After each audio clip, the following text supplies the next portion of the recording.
Nós não vamos tratar de paliativos, nem de remédios de farmácia humana. Nós vamos às prateleiras da palavra, buscar no Senhor a resposta para os nossos casamentos. O casamento em crise num mundo em colapso.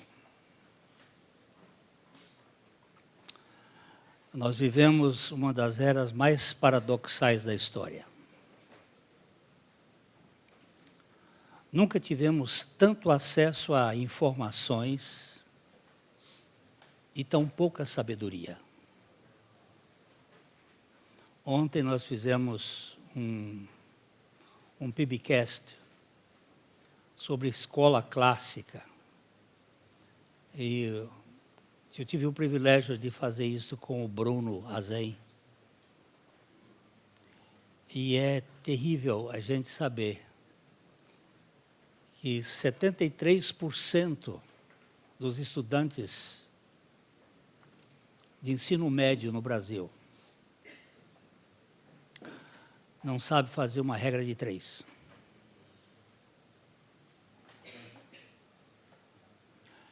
E 55% dos alunos hoje das universidades não sabem interpretar um texto. Mas muita informação, mas pouca sabedoria. Nunca falamos tanto sobre amor e amamos tão pouco. Nunca se produziu tanto sobre relacionamentos e nunca estivemos tão sozinhos. Ontem, no meu condomínio, tem uma academia e 2 meninas extremamente bonitas, extremamente vulgares, com aqueles aqueles headphones nos ouvidos, e elas, nas ginásticas, se conversavam com gestos os mais vulgares possíveis. E alguém disse: isto é prostituta ou é gente de família? Eu baixei a minha cabeça, porque é isso que tem acontecido. Sozinhos, tentando se comunicar com ninguém. Eu vi um casal num restaurante chique da cidade, comemorando 1 ano de namoro no WhatsApp, no telefone. Eles não se falavam, eles mandavam mensagem um para o outro. E eu fiquei impressionado, porque eu estava com minha esposa e mais um outro casal jantando, e eu via que eles riam, mas eles não se falavam. Eu estava bem de frente, eu me levantei para ir ao banheiro e disse: vocês estão conversando? Ela olhou para mim e disse: estamos. E eu fiquei admirado que a voz sumiu. É só na mensagem. Mas isso é a tipologia do isolamento, da solidão.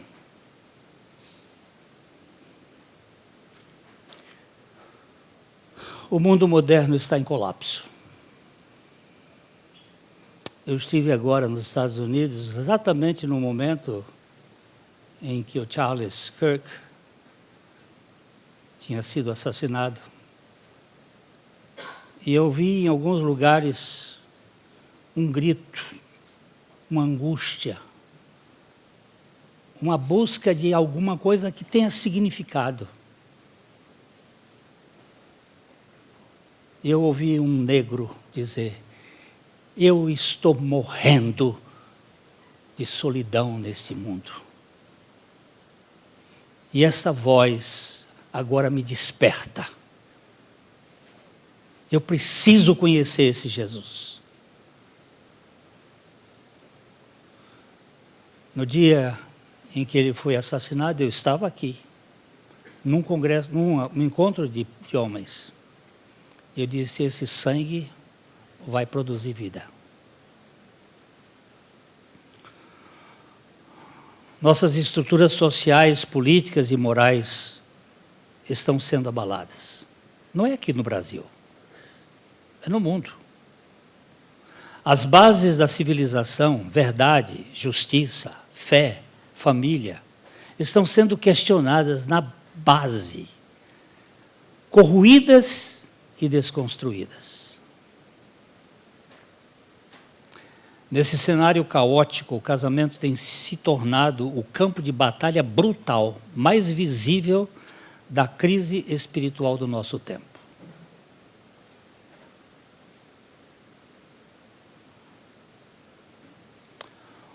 O que antes era considerado uma aliança sagrada, hoje é tratado como um mero contrato condicional, temporário e descartável.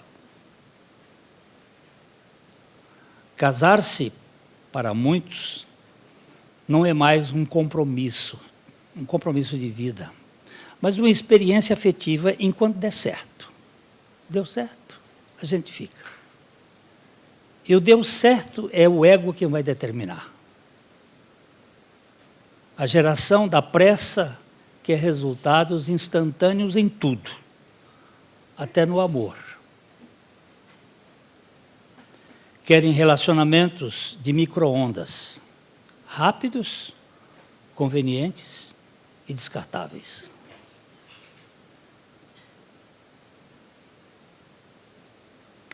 Eu li há alguns anos uma socióloga inglesa dizendo os males do micro-ondas.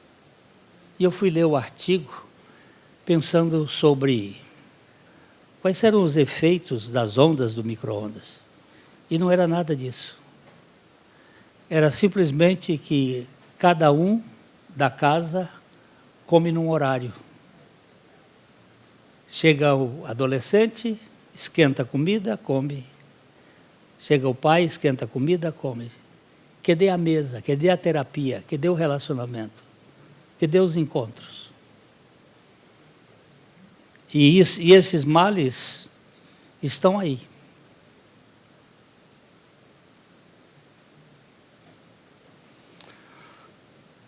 A geração da pressa.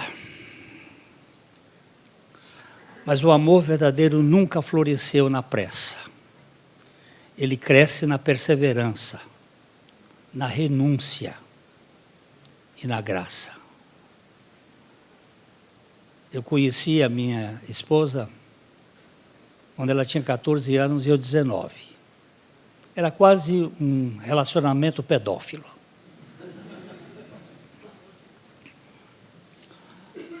Mas eu comecei a namorá-la,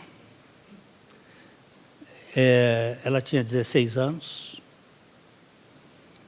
foi no dia 15 de novembro de 1966. Nós fomos assistir um filme, O Homem do Prego, e fiquei pregado até hoje. E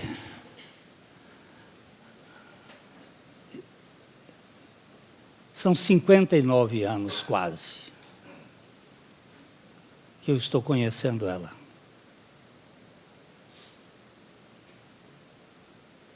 E é preciso muito tempo para a gente se conhecer. E ainda falta muito. O sociólogo Zygmunt Bauman, aquele pensador polonês, ele descreveu bem o espírito da nossa época ao cunhar o termo amor líquido. Relações frágeis, vínculos superficiais, lares que se dissolvem com facilidade porque não há profundidade nem compromisso. Enquanto der certo. Ele afirmou: vivemos tempos em que os laços são frágeis E o medo da solidão é superado apenas pelo medo de perder a liberdade. O corpo é meu e as minhas regras. Eu uso como eu quero. O resultado disso tudo é uma epidemia de corações quebrados, famílias desfeitas e gerações feridas. E os casamentos desabam não apenas por grandes tragédias, mas pela erosão diária do egoísmo, pela ausência de perdão, pela falta de diálogo e pela troca da obra da cruz pela autopreservação.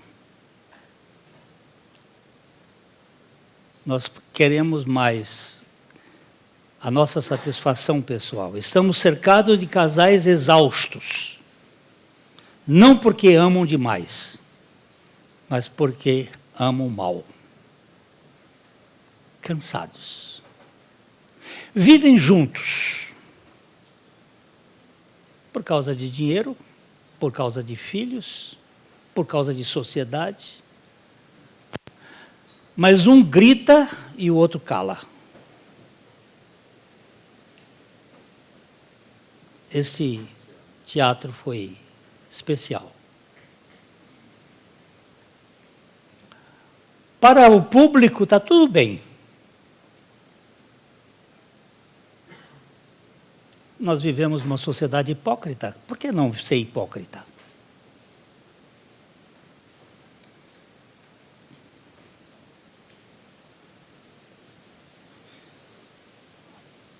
O amor em muitos lares deixou de ser verbo para se tornar expectativa. Queremos ser amados, mas esquecemos de amar. Queremos ser compreendidos, mas deixamos de compreender.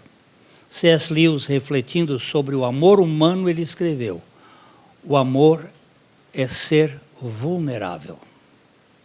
Qualquer um que ame, inevitavelmente fere, mas quem se recusa a amar, se petrifica. Olha que frase. Esse homem sabia pensar. É por isso que nós queremos construir de novo uma escola clássica, para fazer gente pensar. Eu espero que eu ainda veja a Logos de Londrina, a escola clássica, funcionando. Eu vou repetir o que C.S. Lewis disse: amar é ser vulnerável. Qualquer um que ame, inevitavelmente se fere. Mas quem se recusa a amar, se petrifica. Jesus se feriu, porque amava. E porque ama profundamente. E é justamente aqui que entra a cruz. A cruz é o antídoto contra o narcisismo moderno. Ela nos ensina que o amor verdadeiro é entrega, não exigência. É sacrifício, não consumo. É pacto e não contrato.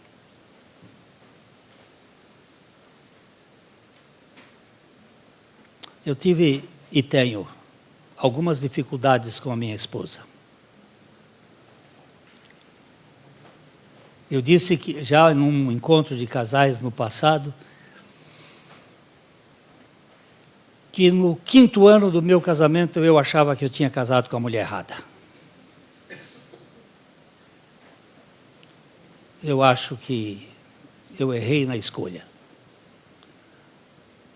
Mas o Espírito Santo que sonda o coração, ele sabe falar, ele disse: você é que é o marido errado.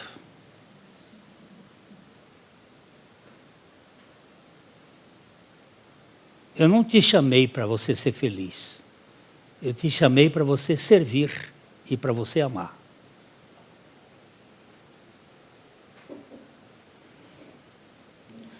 E de lá para cá a gente tem tido problemas. Porque até agora eu não conheci nenhum casal incólume de problemas. Mas Deus tem nos aperfeiçoado. Por isso que eu gostaria muito que ela estivesse aqui. Eu queria dizer para ela o quanto eu errei e quanto eu estou disposto a melhorar.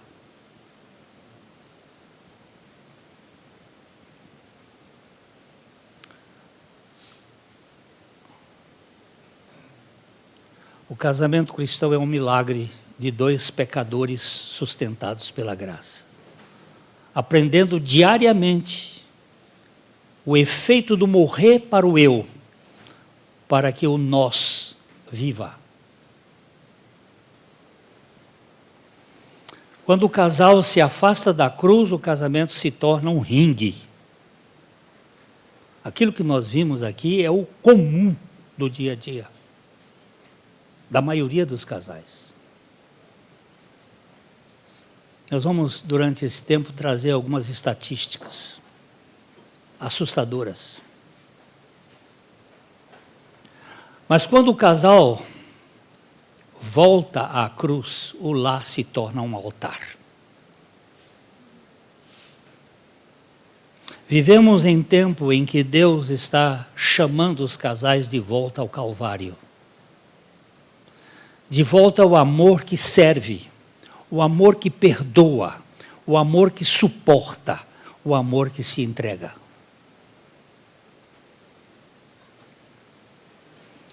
Nós temos tido a oportunidade de, nos cultos de oração da nossa igreja, nas quartas-feiras, sermos provocados pelo Espírito Santo para confessar os nossos pecados.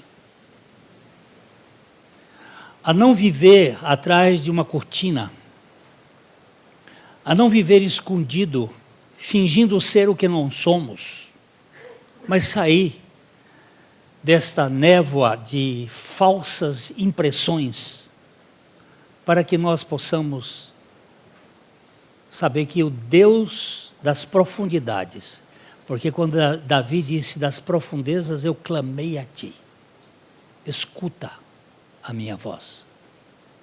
A profundeza é a fossa. A fossa é o lugar cheio de M, onde você está atolado até o pescoço, mas tem um Deus que desce até esse lugar, para nos libertar de toda a nossa culpa, de toda a nossa vergonha, de todos os nossos problemas, e para nos fazer autênticos em Cristo Jesus. Domingo passado, à noite, eu fiz uma citação, eu repeti já no culto de quarta-feira e repeti para os homens, que eu acho, o Hélio também parece que encontrou ali, que foi mesmo Miguel Ângelo, quando estava fazendo Davi, a grande estátua. Até eu pedi ao meu filho, que está lá em Florença, vá à praça e veja Davi, aquele homem perfeito. Não é o Moisés que ele bateu na perna e disse para falar, o Davi, que ele esculpiu na pedra, no mármore, e se tornou aquela imagem linda do Davi. E alguém chegou para ele e disse assim, como você conseguiu um homem tão perfeito? Ele disse, simples, eu tirei dele, da pedra, aquilo que não parecia com um homem perfeito, até chegar a ele. Eu só fui esculpindo até chegar. Eu fui tirando. E Jesus na cruz, ele vai tirando de nós tudo aquilo que não parece com ele, até que nós cheguemos ao que ele é, a estatura da varonilidade de Cristo. Vivemos em tempo em que Deus está chamando os casais ao Calvário. O mundo pode estar desmoronando, mas o lar cristão edificado sobre a cruz permanece inalterável. Eu creio em milagre. Eu creio no Deus que faz novas todas as coisas. Eu creio no Deus que vai movendo o meu casamento Esse ano lá no Douro, num hotel, nós comemoramos 53 anos de papel passado. E eu ainda senti fogo.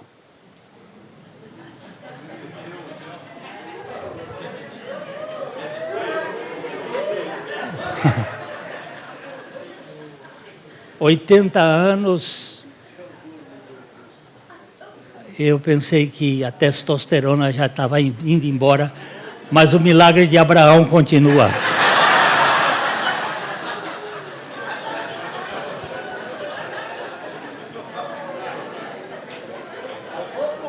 Hein?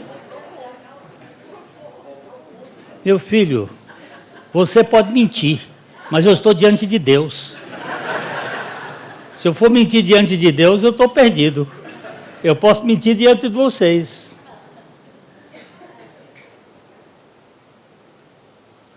É nesse contexto de crise, que as palavras de Paulo, em Efésios 5, 25 a 27. Agora vamos abrir a Bíblia.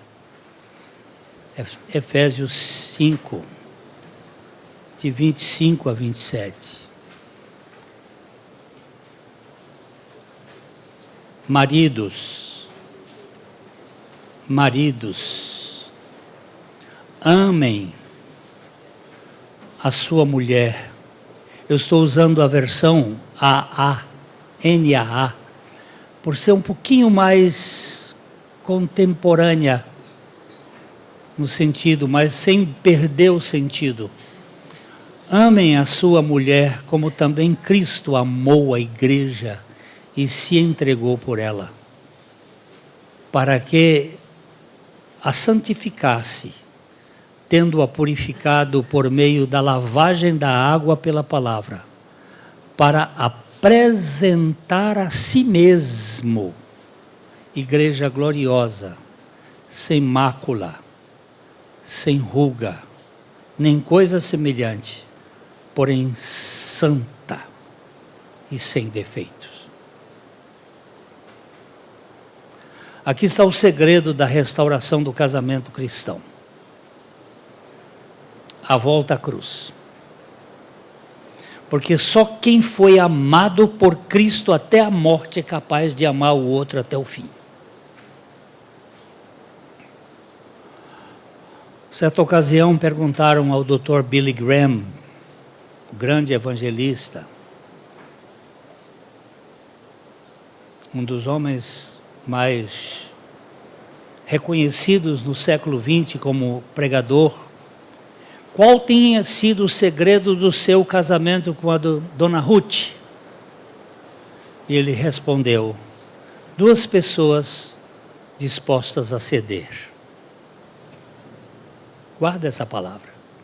Qual foi a causa do sucesso, do segredo do seu casamento com dona Ruth, Dr. Billy Graham? E ele disse: 2 pessoas dispostas a ceder. Isso não é característica do nosso tempo. Esta frase simples ecoa a verdade de Filipenses 5. O casamento cristão não se sustenta no eu, mas no nós. E mais profundamente, em Cristo. O cordão de 3 dobras. Vivemos em uma cultura que ensina que casamento é uma via de satisfação pessoal. Mas a Bíblia mostra o oposto. O casamento é lugar de doação, renúncia e entrega.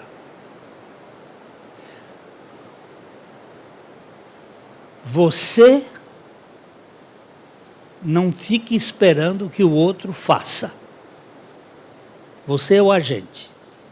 O outro é o agente dele para com o outro.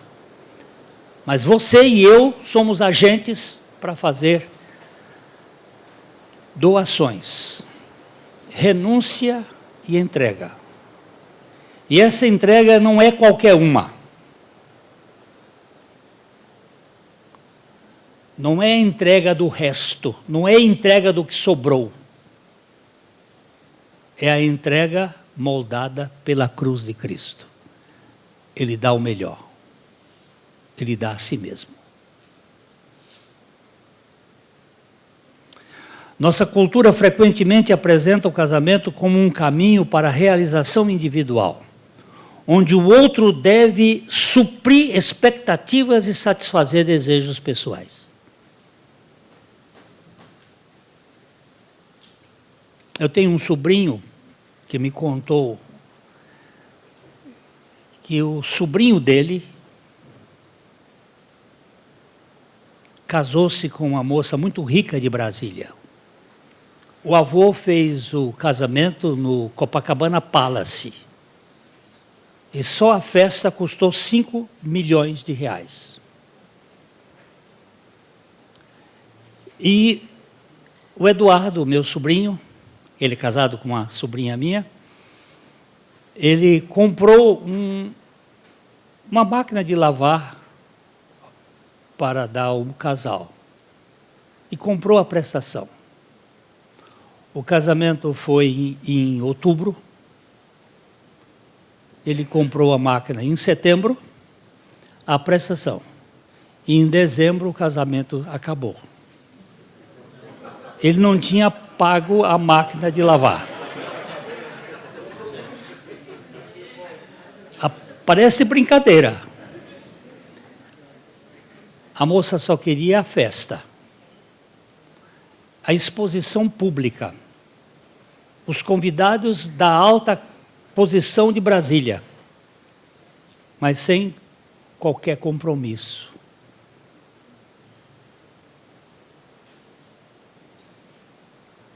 Casamento sem doação, sem entrega, sem renúncia, não funciona.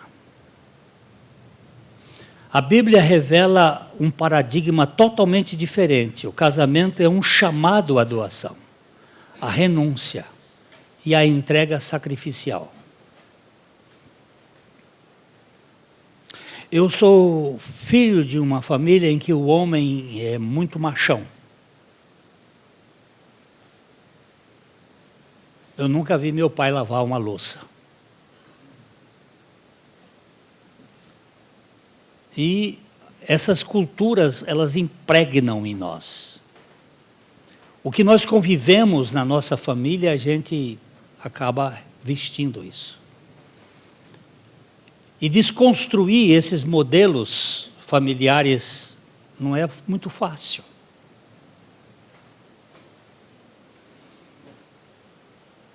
E essa entrega sacrificial, isso não é tão simples assim. Mas eu tenho umas plantinhas no jardim que elas precisam de cuidado.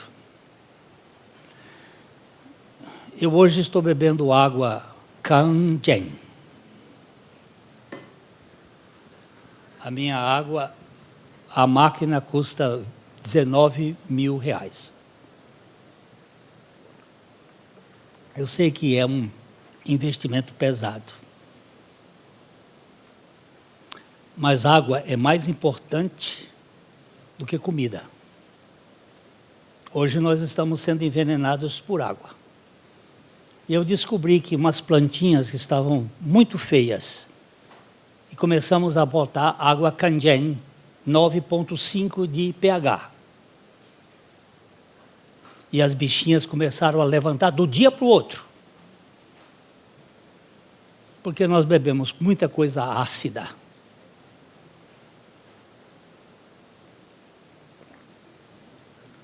Que nos mata. E no casamento, a acidez das nossas palavras. As respostas, aqui nós vimos como este teatro foi interessante.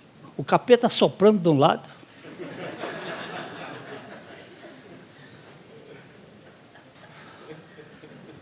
E nós nos digladiando.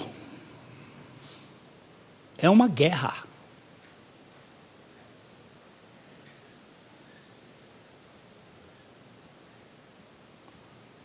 Esse padrão não é arbitrário, o padrão da cruz. Onde ele, sendo o Senhor, se fez servo, entregando-se por amor à sua igreja. E uma das cenas mais marcantes para mim, quando nós estivemos no curso lá em Wheaton, nos Estados Unidos, e entramos numa sala onde tem uma escultura de Jesus lavando os pés dos apóstolos.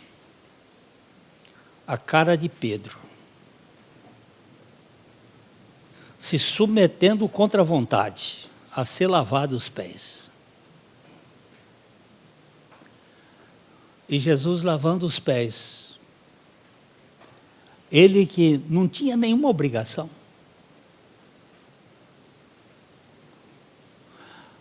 Cota e Mário aqui fizeram uma vez, e a Elaine e o Braulio, um momento de lavar pés aqui na igreja, aqui no grupo, aqui no acampamento. Acampamento de casais, né? Foi desconcertante. E botava o que ia lavar o pé com uma... Foi liderança, né? Foi liderança. Mas de venda, lavando, ele baixava, acocorava para lavar, de venda, ele não sabia quem estava ali para lavar os pés. E lavar pé não é fácil. Aqui onde o Braulio está sentado, tinha um grupo que veio de Curitiba para um acampamento de jovens no carnaval. Eles eram músicos. E nós estávamos trabalhando essa ideia da humilhação, do quebrantamento, do descer, que é o inverso da sociedade que nós vivemos. E eu me abaixei para, tipologicamente, lavar os pés dele, sem água, mas eu tirei o tênis, e ele tinha viajado o dia todo, a noite toda. E você imagina a frequência do aroma. Eu tirei a meia dele e comecei a massagear os pés. E ele começou a chorar. E ele chorava desesperadamente. E aí eu me assustei. Ele disse: o senhor não sabe o que está acontecendo. Meu pai e minha mãe se separaram. Na briga da separação, meu pai entrou no Maverick dele, e eu corri para ele: pai, não faz isso. Porque você sabe que a melhor coisa que um homem pode fazer para com seus filhos é amar a mãe dele. E a melhor coisa que uma mãe pode fazer para com seus filhos é amar o pai dele. E esse menino correu pedindo ao pai para não se ir embora. E ele entrou no carro e o pai saiu com o Maverick, e o menino conversando com ele, ele abriu a porta e empurrou o menino de dentro do carro e disse: eu não quero te ver mais nem morto. E ninguém vai te ajudar, ninguém vai pegar no seu pé para te ajudar. E eu não sabia. E eu vou pegar no pé do menino ali agora.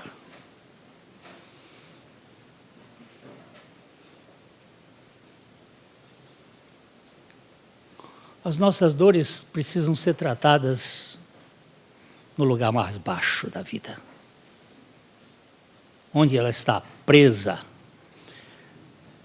E, queridos, o Deus da cruz é o Deus que enverga os corações mais duros e transforma as vidas. O verdadeiro amor conjugal não se mede por aquilo que se recebe. Todavia, pela disposição de oferecer-se em favor do outro, refletindo o próprio Cristo que deu a vida por nós. Eu sei que eu vou passar um pouquinho.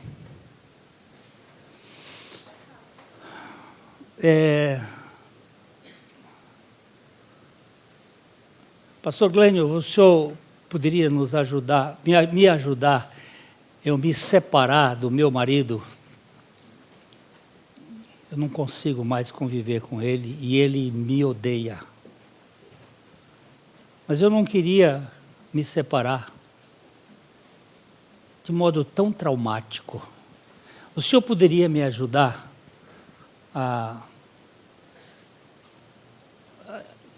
passar por esse processo onde nós pudéssemos pelo menos ser amigos, porque nós temos 2 filhos juntos? Eu disse, será que ele está disposto a ter uma conversa comigo? Eu queria fazer uma proposta. Eu vou conversar com você hoje. Se ele puder vir um outro dia, eu vou conversar com ele. E depois eu queria fazer uma coisa junto com vocês 2. Aí ela disse, olha, eu sei que ele não vai querer. Mas eu vou apresentar a proposta que o senhor fez e vou ver se ele aceita. Eu conversei com ela e disse, a minha proposta, eu quero conversar com vocês, porque houve um dia que vocês foram ao altar.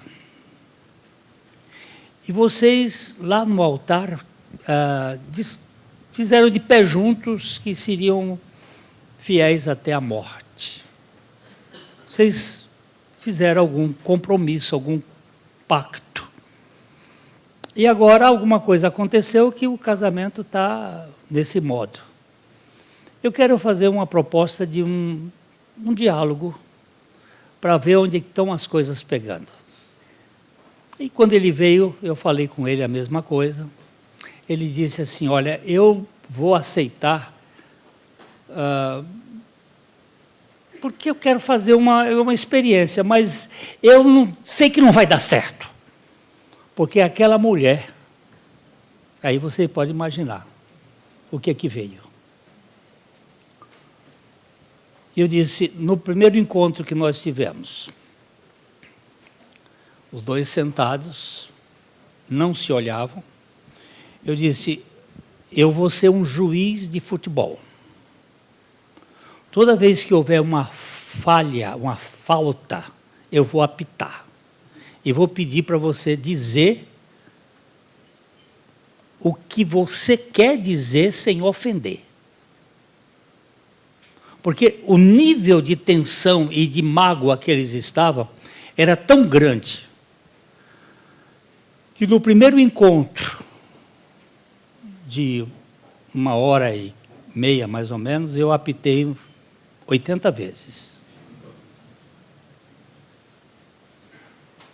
Não dava minuto. Para. Tenta dizer outra vez.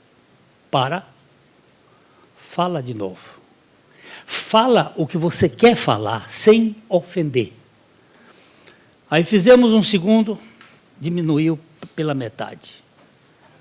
Aí fizemos um terceiro, diminuiu para 1/3.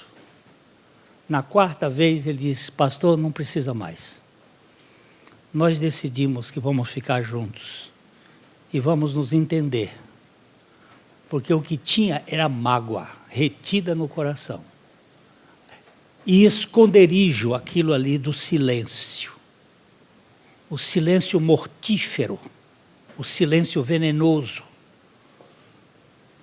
que é tão ofensivo quanto o grito estridente.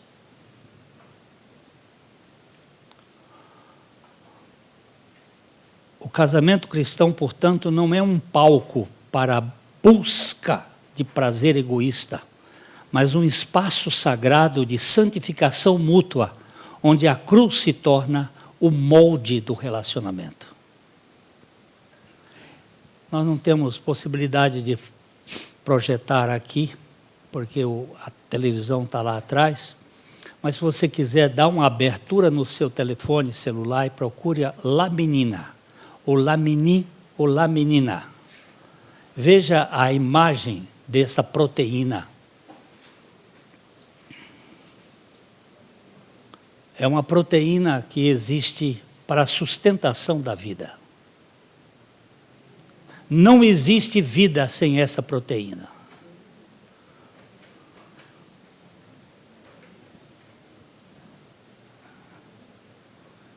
É uma glicoproteína essencial que faz parte da matriz extracelular, especialmente a basal, uma camada fundamental que fica entre as células epiteliais, como as da pele e os tecidos conjuntivos subjacentes. Veja essa proteína, veja a cara dela. Essa aí é o molde, eu quero o retrato dela. Aí o molde é uma cruz, mas eu quero o retrato dela. Esse é o molde. Esse é o molde. Cadê ela? Ela está aqui. Está aqui. A proteína está aqui. Olha para ela. Essa é a fotografia microscópica dela. Olha bem. Isso não é à toa. Dá para ver aí? Dá para ver? A cruz? Dá para ver como se fosse um ser crucificado? Retira a laminina da célula e só tem morte. Isso não foi uma invenção científica. Isso foi apenas uma descoberta do que está por trás.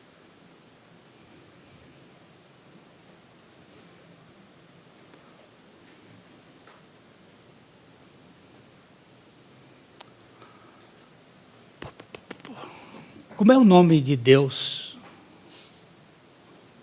O nome do Senhor, Deus. Como é o nome dele? Em hebraico.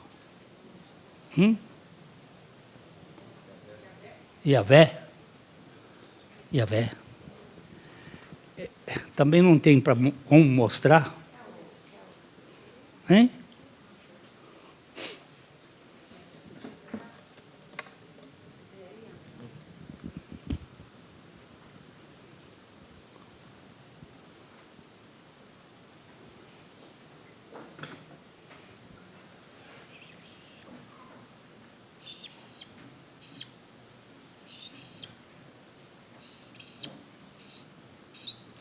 Esse é o tetragrama sagrado. Vocês estão vendo aí?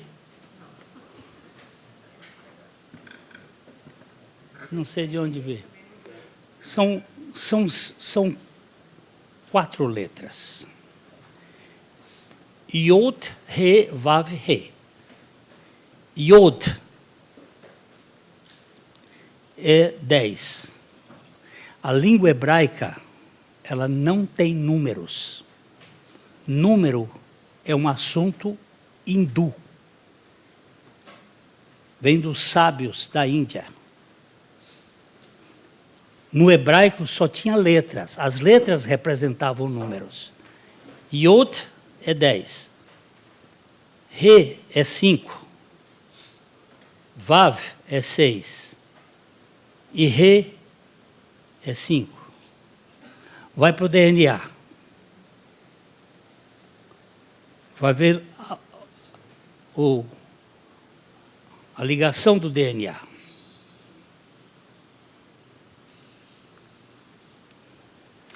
As ligações das proteínas que ligam os helicoidais da proteína são 10, 5, 6, 5.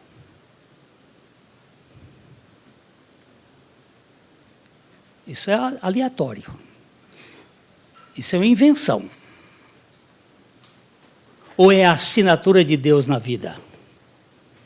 Mas o que me impressiona mais é que Ré 10 são as mãos. Ré é mãos. Não, Iod é mãos. Tem 10 dedos. Ré é graça. 5. O número 5 na Bíblia é o número da graça.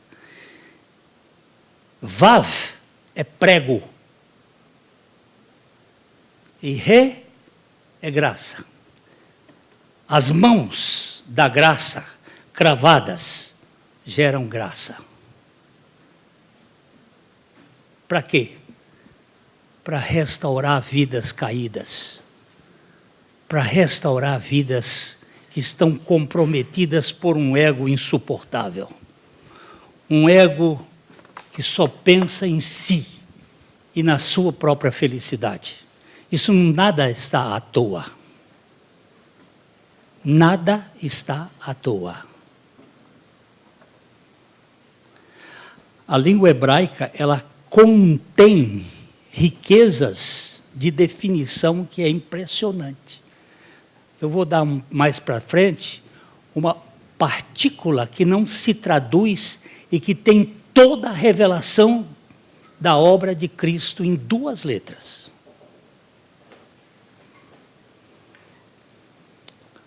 Paulo não dá ao marido liberdade para definir o que é amor, o que é amar sua esposa.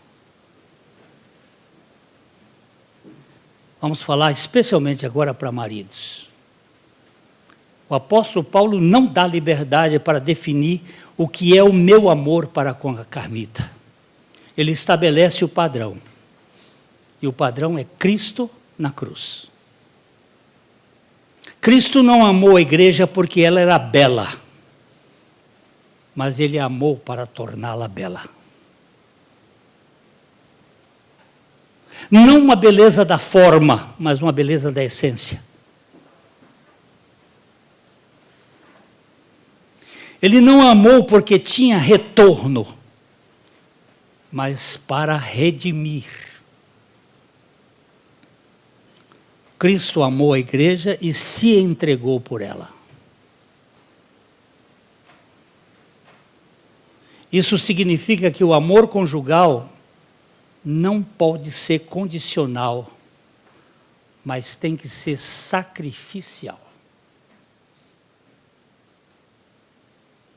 Quando Paulo afirma Cristo amou a igreja e se entregou por ela, ele estabelece o padrão do amor conjugal. Não um amor baseado em condições, em méritos ou retribuições. Eu estou recebendo. Mas é um amor de entrega.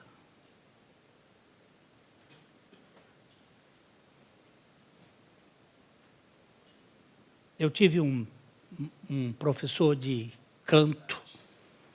Eu tinha uma voz pior do que eu tenho. Hoje eu fiquei com... Mais uma vez eu fiquei com inveja do Marcos. Cadê o Marcos? O Marcos está ali. Ele tem uma voz que eu invejo. Só que eu já coloquei a minha inveja na cruz com Cristo, mas eu não consigo deixar de olhar para aquela voz, aquele baixo. Estava comentando ali, e eu tinha uma voz horrível. Eu fui estudar canto com o maestro Pasquale Gambardella, que foi cantor com Caruso. E ele era casado com uma senhora que estava numa cama, numa cadeira, uma paralítica. E o amor que o maestro Pasquale dedicava A dona Anita era uma coisa impressionante. Ele estava ensinando, os melhores cantores do Rio de Janeiro estudavam com ele, cantores de ópera. E eu consegui isso por causa da minha sogra, que era aluna dele. Mas o maestro, ele estava dando aula para a gente e ele corria lá para cuidar da sua Anita.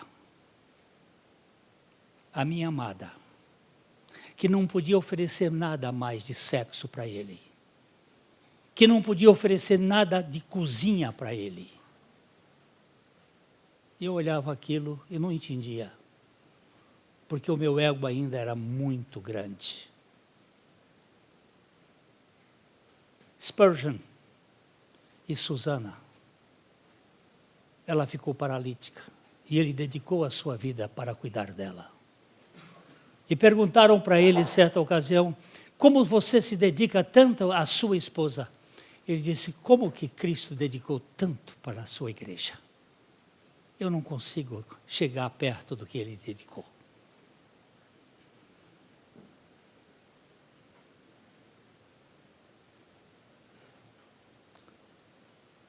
Cristo amou a sua igreja e se entregou por ela.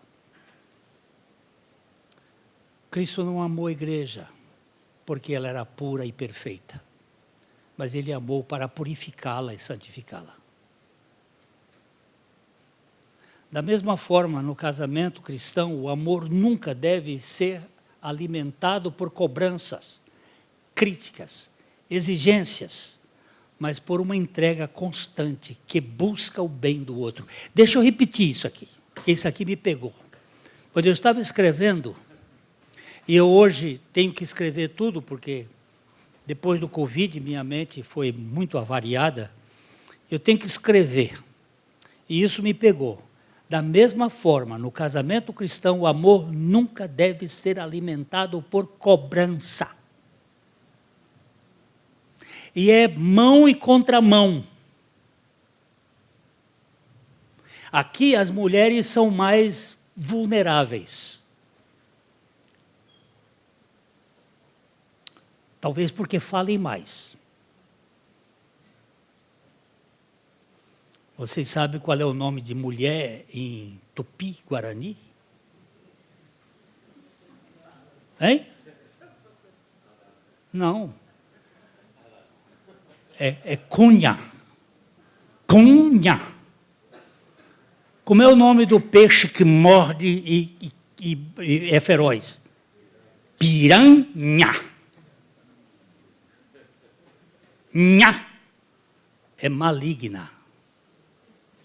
E cum é língua. Língua do maligno. Fala, fala, fala e fala demais. Eu sei que é pesado isso. E elas cobram e cobra. Críticas. O homem tem uma crítica ferina. Uma crítica mordaz. E a crítica violenta, do que grita, é menor do que aquela crítica sofística, sarcástica. E fere, e magoa. Exigências. Mas o amor de Cristo é um amor de entrega. Esse amor é paciente, é generoso, é redentor, pois vê no cônjuge não apenas suas falhas, mas também o potencial de ser transformado pela graça. Uma vez eu vi um filme com John Wayne, em que ele era um daqueles caçadores de bandido. Ele estava com o papo amarelo dele, aquele fuzil, na cabeça do ladrão. Ele estava para matar. De repente, ele baixou a arma. E o amigo dele disse, por que não atirou? Ele disse, porque eu vi um lampejo de esperança. Passado vários anos, ele vai naquela cidadinha do Texas, e vai a uma igreja, e chega lá, quem está pregando naquela igreja? O bandido. Aí ele lembrou, só pode ter sido Deus que falou comigo para eu não matar aquele cara. Mas Deus matou ele na cruz e botou ele no púlpito. Porque Deus pode mudar o imutável. Pode ser o pior dos seres humanos. Eu creio no poder do amor de Deus e do que Ele pode fazer. John Stott, ele disse, o amor é a palavra mais desgastada do vocabulário humano e o menos prático. No entanto, no cristianismo, o amor tem o Calvário como sua definição. Hoje, ir para a cama é amor. Simplesmente um ato fortuito e sem sentido. Mas amor é sacrificial. É doação. Hoje, muitos casais entram no casamento com a mentalidade de meros consumidores. O que vou ganhar? E quando não recebem o que esperam, partem. As estatísticas de divórcio revelam esse drama. Quantos lares desmoronam, não por grandes tragédias, mas pela erosão diária do egoísmo? Pequeninhas coisas, elas vão consumindo. Eu vi um filme que mostrava a destruição de Brumadinho e como foi que a água começou a minar lentamente na parede e de repente rompeu. E as coisinhas pequenas do dia a dia, as implicâncias, as indiferenças, elas vão corroendo. As estatísticas de divórcio revelam um drama silencioso. Os Estados Unidos são um país de estatística. E eles põem 41% dos primeiros casamentos terminam em divórcio. De cada 100 casais, 41 se divorcia no primeiro casamento. 60 se divorcia no segundo casamento. E 73 no terceiro acabam em divórcio.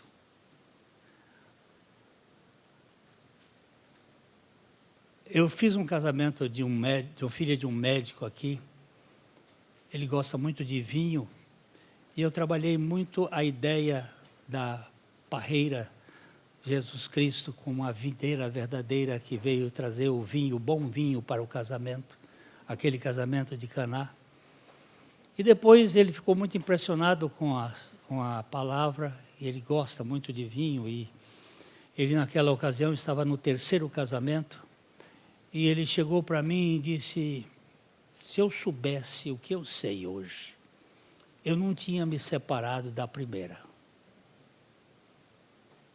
Eu digo, o problema não é nem a primeira, nem a segunda, nem a terceira. O problema é você.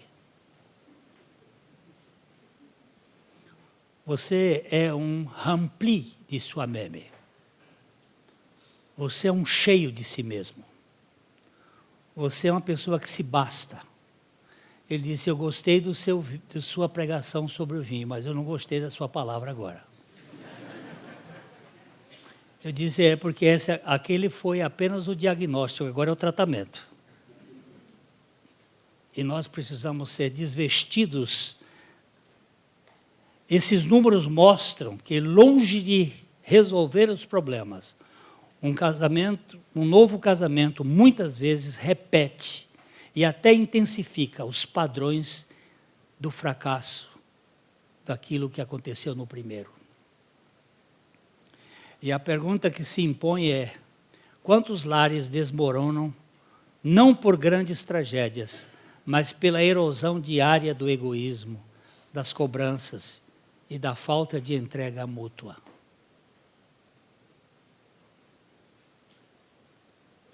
Eu hoje quero lavar os pratos da casa, não por dever, mas por prazer. Eu quero ajudar, não para ficar bem na foto, mas para glorificar aquele que me livrou lá na cruz.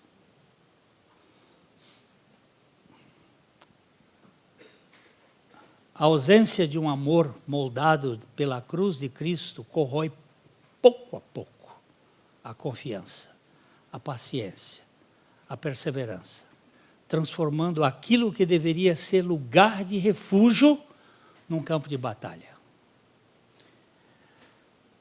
Gary Chapman conta que certa vez aconselhou um marido que dizia: eu não amo mais minha esposa. E Chapman respondeu: então ame-a.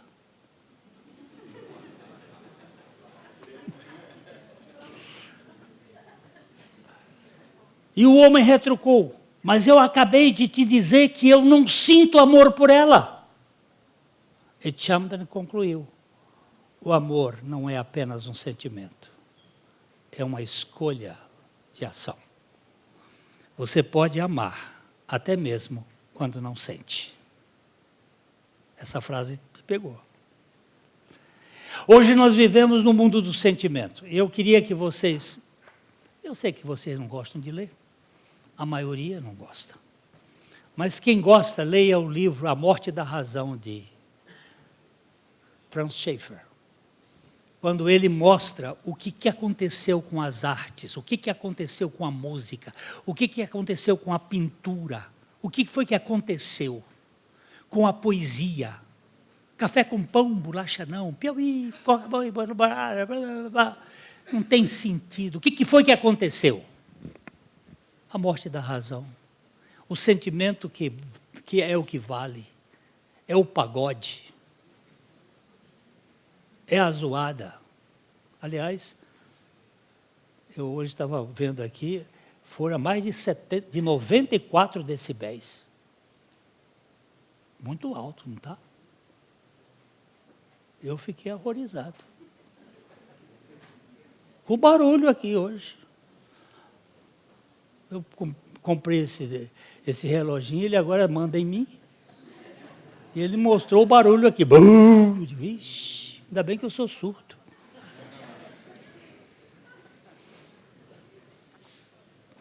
O problema do nosso tempo é que confundimos amor com emoção passageira.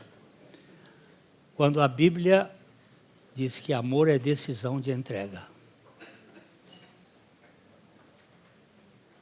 Eu não gosto do que você está fazendo, mas eu amo você.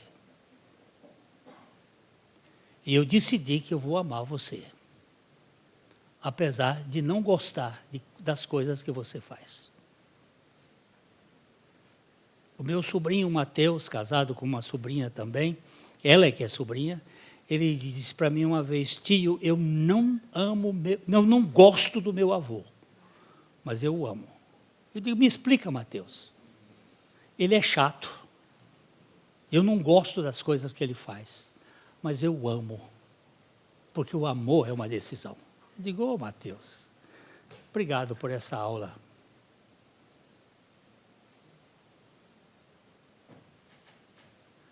Estou acabando.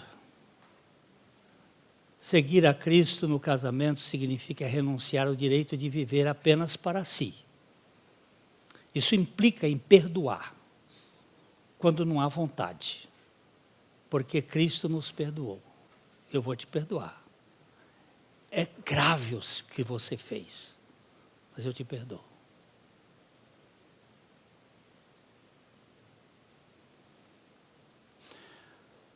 Glênio, minha mulher me traiu. O que eu faço? Só tem uma solução para você. Se você crê na morte com Cristo, e que Cristo é a sua vida, você só tem uma solução para você. É perdoá-la. E você tem que fazer isto à luz. Porque viver à sombra, viver debaixo das névoas, é tudo desorganizado. Se você quiser, eu posso ser a enzima catalisadora. Há certas enzimas que elas não fazem parte da nossa digestão, mas sem elas não há digestão. E eu pude assistir um homem cheio de Cristo perdoar uma mulher envergonhada e restaurar um casamento que vale mais do que qualquer presente que eu já recebi na vida.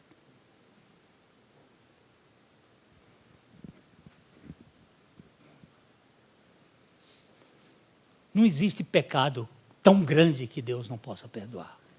E não existe pecado tão grande num casamento que não haja perdão por meio de Jesus Cristo.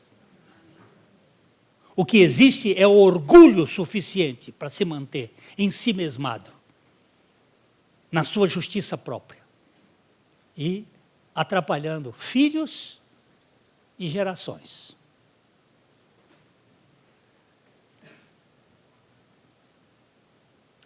Isso implica em servir quando estamos cansados, porque Cristo se entregou até o fim. Quando eu vejo assim, na noite em que foi traído, ele acocorou, ele sabendo da traição, ele não ficou retido pela memória da traição, mas ele foi lavar pé. Ou libertação. Agora, Miguel Ângelo, se você tirou com cinzel todo aquele pedaço de pedra, de mármore, para ficar o Davi, Cristo, tira tudo quanto não presta em mim, até ficar Cristo e Cristo somente. Eu não quero religião. Eu quero Jesus Cristo. Eu quero o Cristo que conserta meu casamento, minha família, meus relacionamentos, minhas amizades.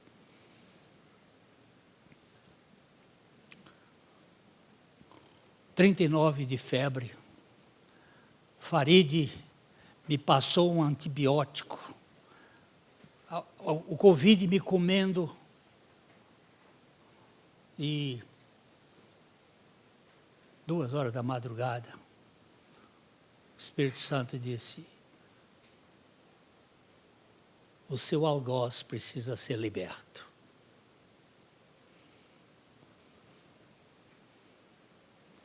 Aí veio o meu algoz,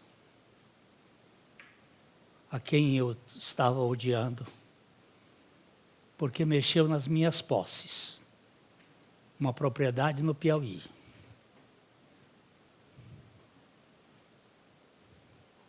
E é um sobrinho. Escreve o perdão que eu te mando. Eu escrevi ali na noite, na madrugada. Filho, esse filho saiu na dor de um coração amargurado. Entre nós não pode existir mágoa. Nós temos um Salvador que nos libertou. Mandei o texto. E lá para as 5h eu consegui dormir. Às 8h30 eu acordei, já vinha a resposta. A resposta era uma luz de perdão e de perdoados. Isso não tem preço. Isso não tem coisa melhor do que você não ter retrovisor para ficar olhando o seu passado e as mágoas.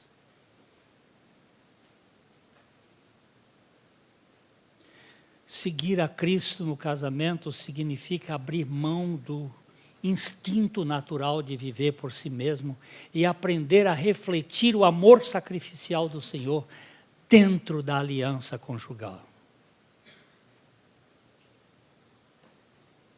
Uma vez, numa briga com a Carmita, ela disse: eu quero me separar de você. Eu digo: então vai embora, mas eu não me separo de você nem a pau.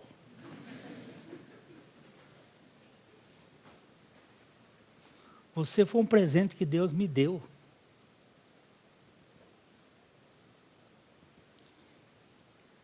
Isso implica em perdoar mesmo quando não sentimos a vontade. Por fim, implica manter a aliança com fidelidade, porque Cristo jamais abandonou a sua igreja. Eu muitas vezes fui infiel na minha mente. E um dia eu disse: Senhor, eu não quero ser infiel na cama, eu não quero ser infiel é na mente.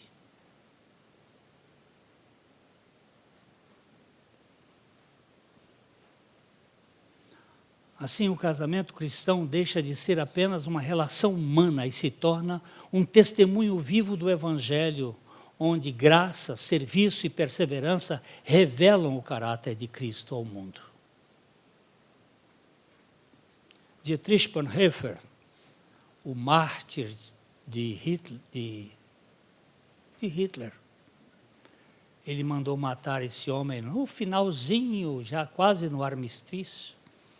Ele escrevendo da prisão a um jovem casal, ele disse: não é o amor que sustenta o casamento, mas é o casamento que sustenta o amor.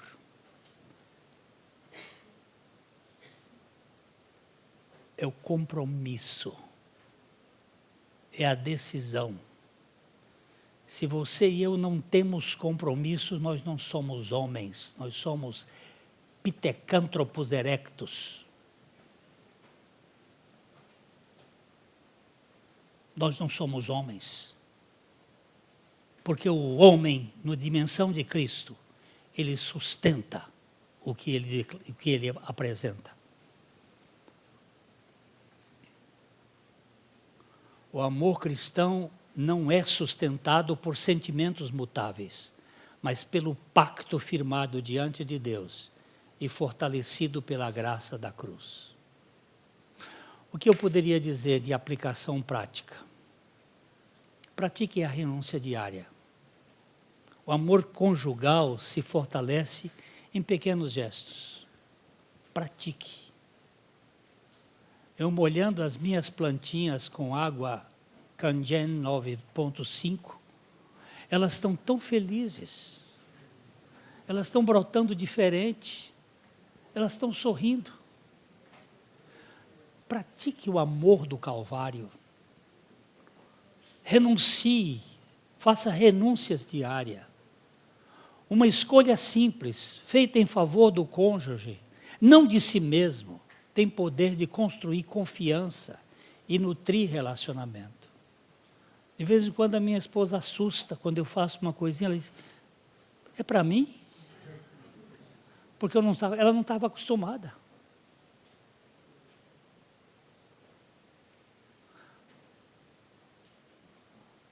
Mantenha o seu diálogo aberto. Conversem, não apenas sobre responsabilidades e contas, mas também sobre sonhos, medos, lutas e fé. Fale seu fracasso. Conta das suas lutas. Eu queria ver uma mulher, ouvir um homem dizendo assim: eu olhei para uma mulher e tive tesão. E ela dizia: eu te entendo, porque eu também já tive.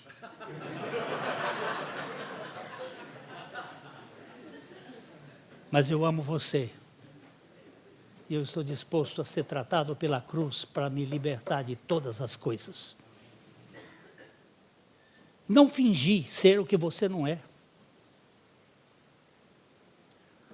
A intimidade cresce quando a comunicação vai além do paradigma e alcança o coração.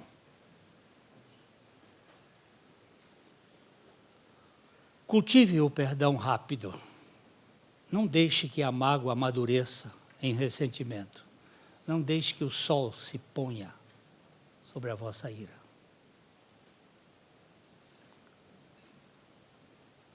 Efésios 4, 24 diz: não ponha o sol sobre a vossa ira. O perdão imediato libera e abre espaço para a graça de Deus no lar. Orem juntos.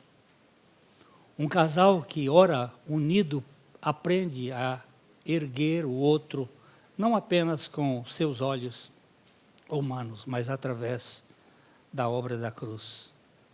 A oração conjunto fortalece a fé e aprofunda o amor e coloca Cristo no centro da vida dos dois.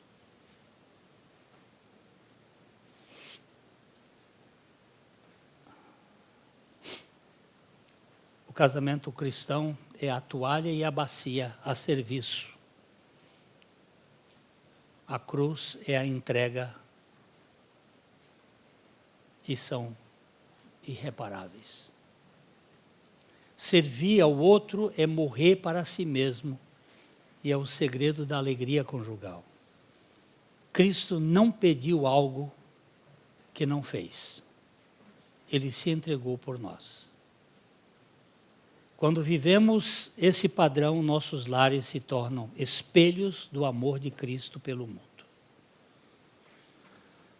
E a última frase que me pegou, Deus tratando comigo, é que o casamento é o púlpito mais próximo de onde o mundo pode ouvir o Evangelho.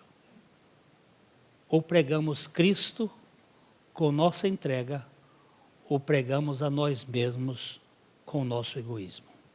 Eu vou repetir. O casamento é o púlpito mais próximo de onde o mundo pode ouvir o Evangelho. Ou pregamos Cristo com a nossa entrega, ou pregamos a nós mesmos com o nosso egoísmo. Senhor, tenha misericórdia de mim e me faça um homem disposto a ser cinzelado pelo Espírito Santo até que fique Cristo em mim. E eu possa ser um marido na dimensão de Cristo. Queridos, amanhã nós vamos ver a ressurreição. Depois vamos ver o Espírito Santo. E finalmente, no fim, o modelo do casamento cristão para um mundo em ruínas. Ele está em ruínas, mas o Evangelho não está. O Evangelho continua sempre poderoso para nos libertar.